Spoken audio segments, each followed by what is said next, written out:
Dear learners, welcome to Learning with Fun. Today, I'm going to discuss the answers to the questions asked in the HS examination from West Bengal Council of Higher Secondary Education. This really means that this video is meant for those who took HS examination of English from West Bengal Council of Higher Secondary Education today, that is 14th of March 2020. Well, without wasting a single second, let's get into it. আচ্ছা ছাত্রছাত্রীরা, তাহলে প্রথমে আমরা শুরু করব grammar দিয়ে। তো দেখে নিই আজকের প্রশ্ন। প্রথম যে প্রশ্ন রয়েছে 4 এ, এটা ভয়েস চেঞ্জের উপর প্রশ্ন। আমি প্রশ্নের উত্তরগুলো লিখে রেখেছি। তা প্রথম প্রশ্নটা হচ্ছে the hermit was digging the ground.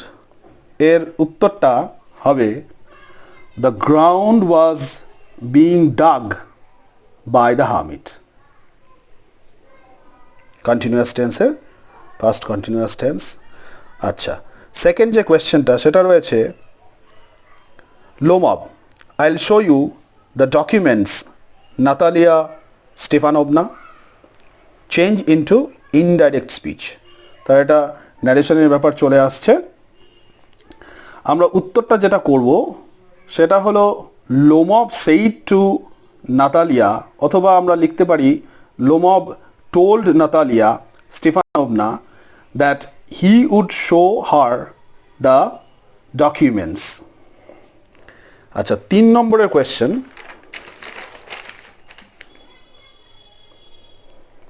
3 নম্বরে যে কোয়েশ্চেনটা রয়েছে there was a very old mosque in our locality where my father would take me for evening prayers. এখানে আমাদের করতে হবে স্প্লিট ইনটু 2 সিম্পল সেন্টেন্সেস, অর্থাৎ এটাকে আমাদের ভেঙে দিতে হবে দুটো সিম্পল সেন্টেন্সে। কি হবে উত্তরটা? উত্তরটা হলো there was a very old mosque in our locality, প্রথম পার্ট হয়ে গেল। সেকেন্ড পার্টটা যেটা, অর্থাৎ সেকেন্ড সেন্টেন্স যেটা সিম্পল সেন্টেন্স, সেটা হলো my father would take me there for evening prayers. এখানে আমি একটা দেয়ার জুড়ে দিয়েছি just to make it sound better, ভালো লাগবে শুনতে, একটা সাজুদ্য থাকবে। আচ্ছা, আমরা চলে যাব 4 নম্বরের প্রশ্নে। The poetry of earth is never dead. এটাকে আমাদের করতে হবে turn it into an affirmative sentence, অর্থাৎ আমাদের হ্যাঁবাচক বাক্যে করতে হবে। তা আমরা এখানে উত্তর করতে পারি is the poetry of earth ever dead. এটা তোমরা ভেবো না যে এটা কোয়েশ্চেন করা হয়েছে। কোয়েশ্চেনের মধ্যেও অ্যাফার্মেটিভ নেগেটিভ হয়। সব সেন্টেন্সের মধ্যেই দেয়ার আর 5 টাইপস অফ সেন্টেন্সেস, 5 রকমের যে সেন্টেন্সেস রয়েছে, অ্যাসার্টিভ, ইম্পারেটিভ, ইন্টারোগেটিভ ইত্যাদি ইত্যাদি। অর্থাৎ প্রত্যেকটা সেন্টেন্সকেই আমরা অ্যাফার্মেটিভ এবং নেগেটিভ দুটোতেই করতে পারি। তাহলে আমার যে প্রথম প্রশ্নের উত্তর করেছি is the poetry of earth ever dead, এটা করলেও হবে, অথবা the poetry of earth is deathless. দ্বিতীয় যেটা করা হয়েছে এটা একটু কঠিন হতে পারে, আমার মনে হয় প্রথমটা করা অনেক বেশি সহজ। জানি না তোমরা কি করেছো, মিলিয়ে দেখে নেবে। আচ্ছা, ফিফথ কোয়েশ্চেন যেটা 5 নম্বর, সেটা প্রশ্নটা হলো he answered in a low deep voice. এটাকে আমাদের কি করতে হবে? Use the underline word as a noun and rewrite the sentence. অর্থাৎ এই আন্ডারলাইন করা শব্দটা যেটা আনসার্ড, এটাকে আমাদের নাউনে পরিবর্তন করতে হবে এবং আবার করে সেন্টেন্সটাকে মিনিংটাকে অপরিবর্তিত রেখে এইটাকে করতে হবে। কি দেখা যাচ্ছে? হি আনসার্ড দ্য আনসার অথবা answers in a low deep voice. এটা একটা কোগনেট অবজেক্ট হয়ে যায়, খুব কঠিন আনসার। আমার মনে হয় আগেরটা খুব সোজা, প্রথমটা যেটা আমি করেছি। হি গেভ দ্য আনসার, অথবা আমরা লিখতে পারি he gave the answers in a low deep voice. আনসারের যে নাউন ফর্ম সেটা আনসারই হয়। আচ্ছা, এইবার আমরা চলে যাব পরের প্রশ্নে। পরের প্রশ্ন 6 নম্বরের প্রশ্ন। 6 নম্বরের প্রশ্নটা হলো the sun's rays were bright they lit up the valley. লাইটের past tense, lit up the valley. এখানে করতে হবে আমাদের কি combine and turn into a simple sentence. এর আগে আমরা করেছিলাম স্প্লিট, অর্থাৎ ভেঙে ফেলা। এবার আমরা দুটোকে জুড়বো এবং জুড়ে দুটোকে মিলে একটা সিম্পল সেন্টেন্সে পুরো ব্যাপারটাকে করব।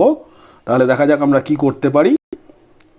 ছয়ের উত্তরটা হবে বিইং ব্রাইট, অথবা আমরা লিখতে পারি for being bright the sun's rays lit up the valley. ভ্যালিটাকে পুরো লিট আপ করে রেখে দিয়েছিল, আলোয় ভরিয়ে রেখেছিল। আচ্ছা, আমরা এবার চলে যাব পরের প্রশ্নে। পরের প্রশ্নটা হচ্ছে ফিল ইন দ্য ব্ল্যাঙ্কস। দেখেন আবার ফিল ইন দ্য ব্ল্যাঙ্কসে কী কী রয়েছে। আচ্ছা, I moved easily along the berth and felt for the window ledge। অর্থাৎ প্রথম প্রশ্নের উত্তর along, দ্বিতীয়টা for, the window was open and I faced it, making a pretense, একটু ভান করছিলাম, of studying the landscape, the eyes habit থেকে এটা দেওয়া হয়েছে। I heard the panting of the engine, the rumble of the wheels, and in my mind's eye I could see telegraph posts flashing by। এইগুলো হচ্ছে উত্তর, these are the answers. আচ্ছা, তারপরেও আর একটা প্রশ্ন রয়েছে, question C, correct the error in the following sentence by replacing the underlined words. যাই হোক হলো, যে উত্তরটা হবে সেটা আমি বলছি without wasting much time. I would say mine was a very secure childhood, এইটা হবে মাইন। এইবার আমরা সরাসরি চলে যাব প্যাসেজে, অর্থাৎ আমরা চলে যাব আনসিন প্যাসেজে। আনসিন প্যাসেজে দেখব কি কি প্রশ্ন এসছে। আচ্ছা, প্রথম প্রশ্ন হচ্ছে ট্রু ফলসের। কি রয়েছে? প্রথম প্রশ্নটা হচ্ছে পথের পাঁচালী ওয়াজ সত্যজিৎ রায়েস ফার্স্ট ফিচার ফিল্ম। এটা ট্রু। আমরা দেখে নেব পরে কেন এটা ট্রু হলো। এই যে আমরা দেখতে পাচ্ছি এখান থেকে, আই হ্যাভ মার্কড ইট, এই যে এখানে রয়েছে দেখো, যে in 1955 with the release of his first feature film, এইটাই হচ্ছে প্রথমটার জন্য ট্রু। অর্থাৎ সাপোর্টিং সেন্টেন্স যদি লিখতে দেওয়া হতো যেমন মাধ্যমিকে দেওয়া হয়, তাহলে আমরা এটা লিখতে হলে আমরা এটা লিখতাম। ওয়েল, পরের প্রশ্নটা হচ্ছে রে always scored music for his films. এটা ফলস, কারণ আমরা এখানে দেখতে পাই এই যে 2 নম্বরটা আমি লিখেছি যে তিনি সবসময় করতেন না, 1962 থেকে শুরু করেছিলেন। অলরেডি আমরা এখানে দেখতে পেয়েছি যে তার আগে উনি অনেকগুলো ফিল্মস তৈরি করেছেন, ফিচার ফিল্মস তৈরি করেছেন, অর্থাৎ পরে তৈরি করেছেন, প্রথম থেকেই না, বা তিনি সবসময় করতেন না। Rice films had multiple meanings and interpretations. অবশ্যই তাই, অনেকগুলো মানে আছে তার ছবির। এই যে আমরা এখানে দেখতে পাচ্ছি, লিখেছি যে 3 নম্বর ট্রু বলে পাশে লিখেছি যে এই in their capacity two suggest multiple meanings and interpretations, এইগুলো রয়েছে। আচ্ছা, এরপরে আমরা দেখব হচ্ছে 4 নম্বরের কোয়েশ্চেনটা। Rice grandfather was only a writer of children story books. শুধুমাত্র চিলড্রেন স্টোরি বুকস লিখতেন, এটা আর কি এখানে লেখা রয়েছে, এটা ফলস হবে, কারণ তিনি চিলড্রেন স্টোরি বুকস লিখতেন না, তিনি আরও অনেক কিছু লিখতেন। এই যে আমি এখানে ছোট্ট ছোট্ট করে রাইট চিহ্ন দিয়ে রেখে দিয়েছি, টিক মার্ক। তিনি কি ছিলেন? এই যে Upendra Kishore was an innovator আর writer of children story books. তারপরে পপুলার টু হিজ ডে। আচ্ছা, ইলাস্ট্রেটর ছিলেন, পেইন্টার ছিলেন, মিউজিশিয়ান ছিলেন, অনেকগুলো, মানে he was a multi talented personality, মানে ভার্সেটাইল জিনিয়াস ছিলেন তিনি, ভীষণ বহুমুখী প্রতিভার অধিকারী। আচ্ছা, এইবার আমরা চলে যাব বিতে। Question B, answer each of the following questions in about 30 words, অর্থাৎ আনসিনের কোয়েশ্চেন। আমি এখানে লিখে ফেলেছি, I have written down the answers to the questions asked. প্রথম প্রশ্নটা হচ্ছে why did Ray's reputation surge after 1959। 1959-এর পরে সত্যজিৎ রায়ের রেপুটেশনটা এত সাংঘাতিকভাবে বেড়ে গিয়েছিল কেন? উত্তরটা যেটা হবে সেটা হচ্ছে Ray's reputation surged after 1959 as he completed the Apu trilogy. মানে 3টে ফিল্ম করেছিলেন অপু নিয়ে। এইটাকে considered by some critics to be the greatest cinematic set ever made. পরের প্রশ্নটা যেটা, সেটা why was Satyajit Ray's father famous. তার বাবা কেন ফেমাস ছিলেন? Satyajit রায়'s father was famous because he was Bengal's most beloved nonsense rhyme writer, illustrator and cartoonist. অদ্ভুত লেখা লিখতেন। আচ্ছা, তারপরে আমরা দেখব 3 নম্বরের question. This is the last question. Mention any 3 activities Ray undertook for his films apart from directing them. দেখা যাক উত্তরটা কি হতে পারে। The 3 activities Ray undertook for his films apart from directing them are writing his own screenplays, তিনি নিজে লিখতেন, handling the camera, ক্যামেরাও ব্যবহার করতেন, শুটিং হয়তো করতেন, নিশ্চয়ই করতেন যেহেতু দেওয়া রয়েছে, and doing his own editing work.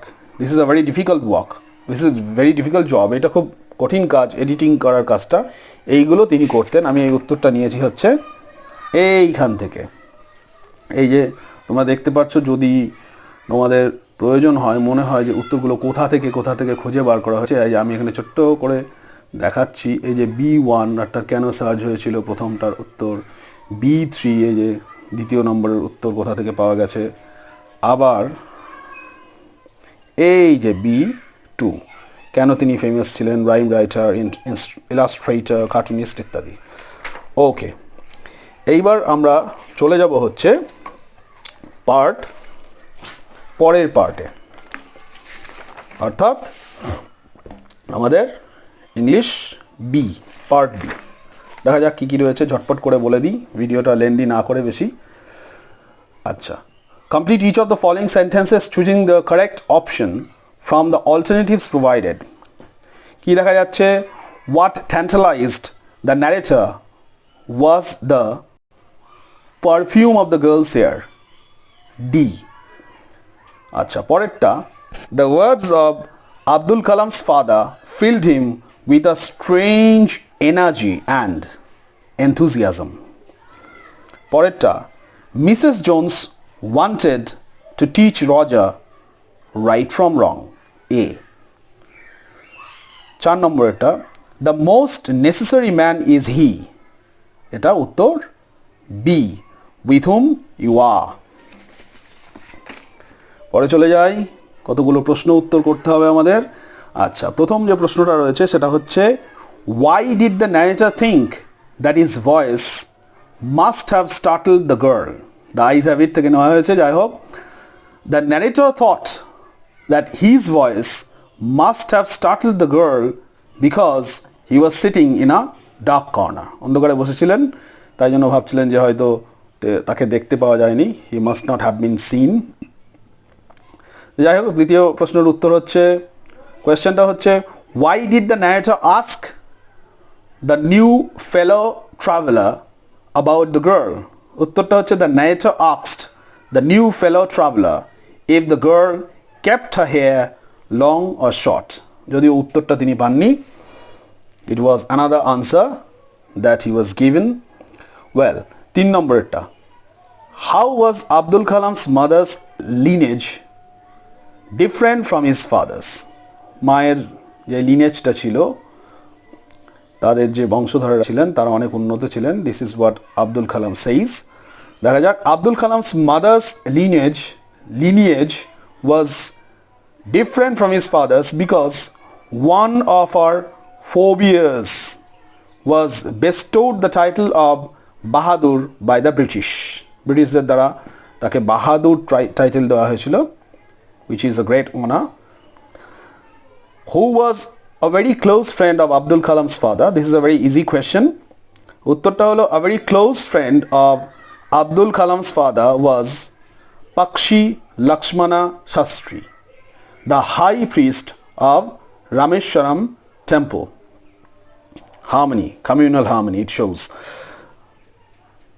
Why did Mrs. Jones call the boy a liar? কেন তাকে লায়ার বলা হয়েছিল? মিসেস জোন্স তাকে লায়ার বলেছিল। Mrs Jones called the boy a liar because the boy said that he had not aimed to steal, মানে সে চুরি করতে চায়নি এটা বলেছিল। তখন মিসেস জন বলেছে, এই তুই মিথ্যাবাদী কোথাকার।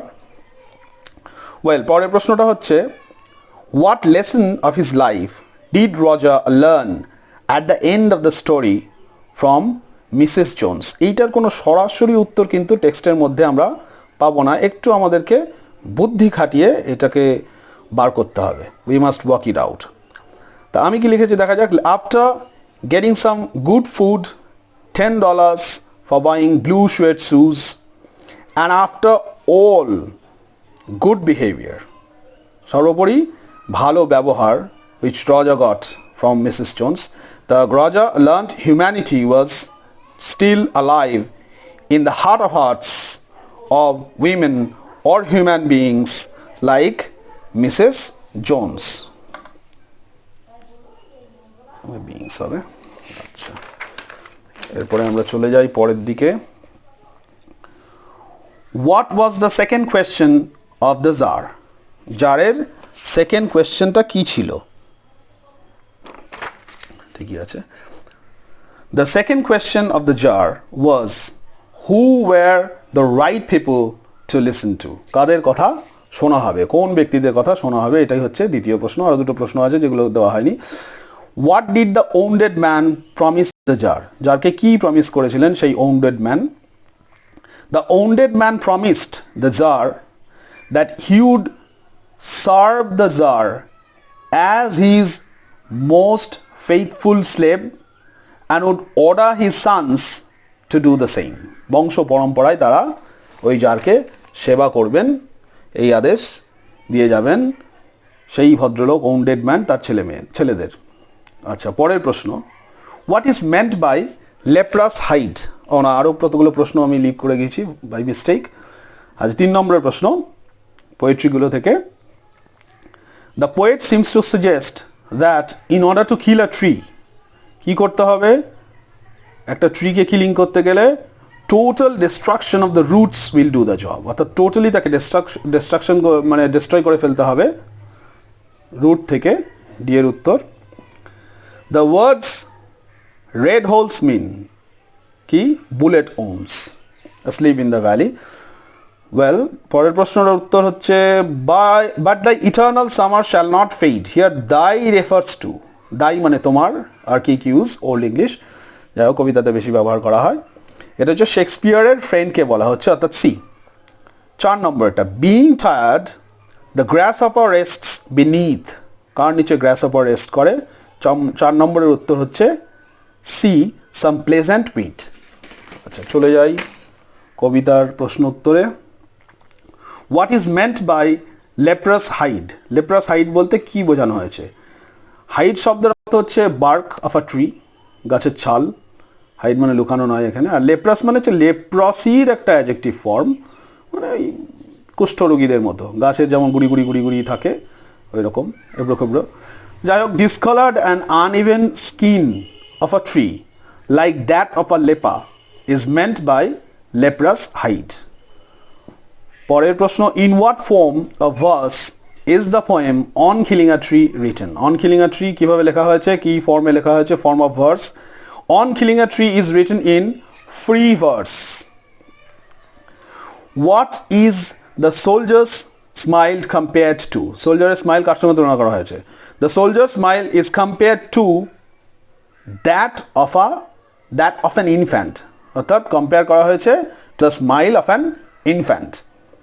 4 নম্বরটা, what are the feet of the soldier placed? Where are the feet of the soldier placed? The feet of the soldier are placed among the flowers. among the flowers টা হচ্ছে উত্তর। in which month can the darling birds be seen? কবিতায় লাইনটাই রয়েছে, darling birds of May. The darling birds can be seen in the month of May. 6টা, what does the line and every fair from fair sometimes decline mean? এটার মানে কি? It's a very famous line. The line and every fair from fair sometimes decline means that each fair woman is destined, অথবা each fair woman is sure to lose her lustre.